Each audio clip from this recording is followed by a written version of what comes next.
প্রিয় দর্শক, প্রীতি এবং শুভেচ্ছা নিন। সাজ্জাদ কাদির এই মুহূর্তে আপনাদের সামনে কথা বলতে এসেছি ভারতের নিষিদ্ধ তালিকা থেকে বাংলাদেশ সহসা বের হচ্ছে না, এই প্রসঙ্গটি নিয়ে আপনাদের সামনে কথা বলবো।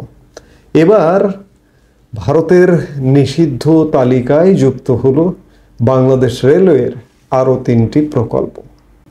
সম্প্রতি ঢাকায় ভারতীয় প্রতিনিধি দলের সঙ্গে রেলওয়ের এক বৈঠকে এর সিদ্ধান্ত জানানো হয়।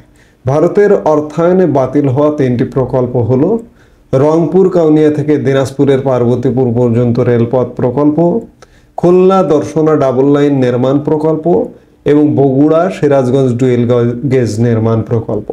ওদিকে এই 3টি প্রকল্পের মধ্যে অতি গুরুত্বপূর্ণ বগুড়া সিরাজগঞ্জ ডুয়েল গেজ নির্মাণ প্রকল্পের জন্য বিকল্প অর্থায়ন খুঁজছে বাংলাদেশ, আর বাকি 2 প্রকল্প আর আলোর মুখ দেখছে না।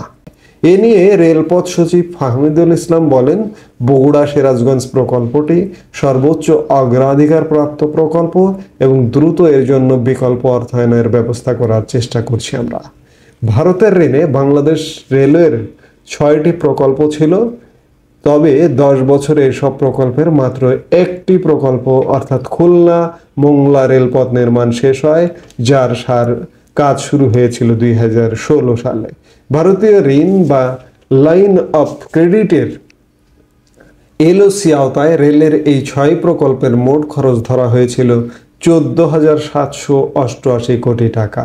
শর্তানুযায়ী প্রকল্পগুলোর 75% অর্থায়ন আসার কথা ভারত থেকে, বাকি 25% বাংলাদেশ দেবে।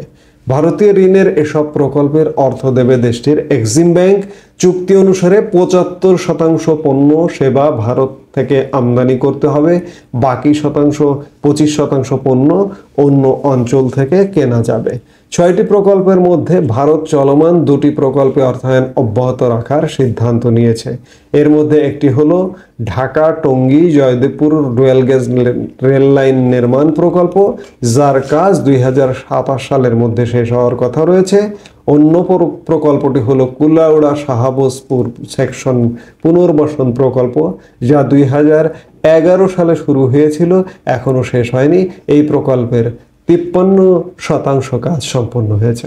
অর্থাৎ 6টির মধ্যে 2টির অর্থ বজায় রাখবার চিন্তা করছে, কারণ এই কাজগুলো অনেক দূর এগিয়ে এসেছে, 50%, 53% বা আরও বেশি হয়ে গেছে।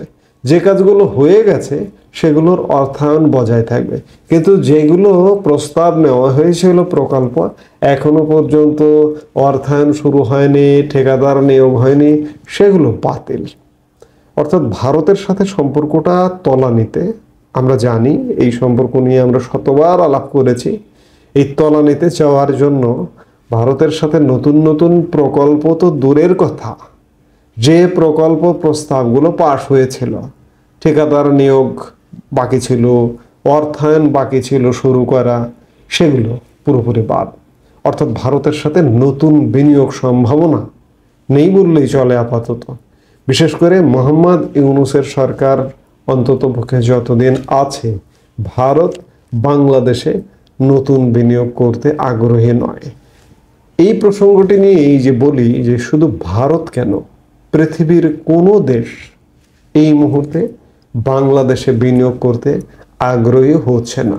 আপনারা নিশ্চয়ই ইতিমধ্যে দেখেছেন গত 2-4 দিনের সংবাদেও যে বাংলাদেশে 70%-এর উপরে বিদেশি বিনিয়োগ নেই হয়ে গেছে এবং দেশি বিনিয়োগও নেই হয়ে গেছে, কর্মসংস্থান বন্ধ হয়ে গেছে।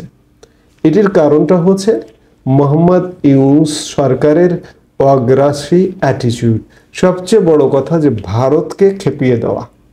ভারতকে খেপিয়ে দেওয়ার ফলে ভারত আমাদের কাছে আসছে না, এবং অন্যরা যখন দেখছে, সারা পৃথিবী যখন দেখছে যে এরা ভারত থেকে এক প্রকার বয়কট, তখন অন্যরা কিন্তু আসছে না।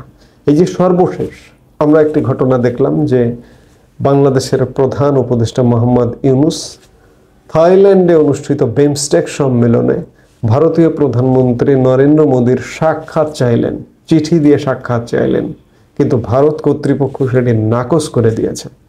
এগুলো কি সারা পৃথিবী দেখছে না? যে ভারতের প্রধানমন্ত্রী, বর্তমান অন্তর্বর্তীকালীন সরকার বাংলাদেশের, সেই সরকারের প্রধানকে কোনোভাবে পাত্তাই দিচ্ছে না যে এটি যে একটি সরকার, এটি কোনোভাবে স্বীকৃতিই দিচ্ছে না।